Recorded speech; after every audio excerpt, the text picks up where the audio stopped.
Query की एक report आई है जुबिलेंट फूड पे।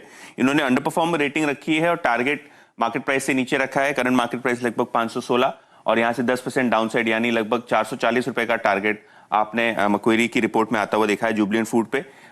थीसिस सिंपल है, FY 22 में यानी पिछले वित्त वर्ष में हमने रिकॉर्ड मार्जिन देखे थे जुबिलेंट फूड वर्क्स के लिए, लेकिन जिस हिसाब से फूड इन्फ्लेशन बढ़ रहा है, जिस हिसाब से हमने देखा है कि मार्जिन पे प्रेशर रहा है, तो कहीं ना कहीं आगे चलते हुए ये मार्जिन प्रेशर की वजह से अर्निंग्स पे दबाव आएगा और इसीलिए इनको लगता है कि जो हिस्टोरिक वैल्यूएशन से ज़्यादा ट्रेडिंग आपने देखी है जुबिलेंट फूड वर्क में, वो कहीं एब होनी चाहिए और इसीलिए यहाँ इनकी वैल्यूएशन के लिहाज से और मार्जिन प्रेशर को देखते हुए टारगेट कम किया गया है। जरूर इम्पैक्ट करेगी। जहां तक कि एल&टी का सवाल है, नोमुरा की खरीदारी की सलाह है, टारगेट लगभग 2000 रुपए के आसपास है, 1995 है, मैं 2000 बोल रहा हूं।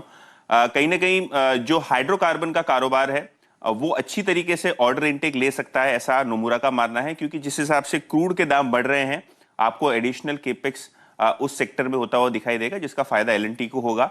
इसके अलावा अगर हम देखें प्राइवेट सेक्टर का केपेक्स और सरकार की स्पेंडिंग, ये दो चीजें भी डोमेस्टिक ऑर्डर्स के लिए बहुत अच्छी तरीके से ऑर्डर करती हैं।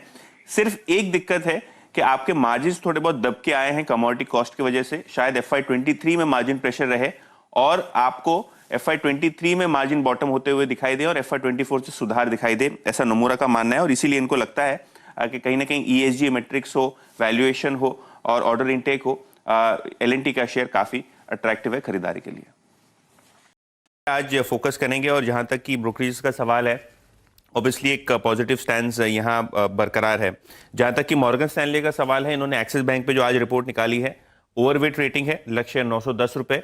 उनको लगता है कि स्टॉक वॉलेटाइल जरूर है लेकिन वैल्यूएशन के लिहाज से काफी आकर्षक है।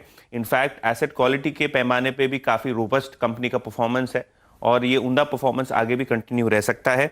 इनफैक्ट अगर हम टेक इन्वेस्टमेंट्स की बात करें और recent credit card portfolio acquisition की बात करें तो यहाँ एक्सिस बैंक को इसका आगे चलते हुए फायदा मिलना तय है।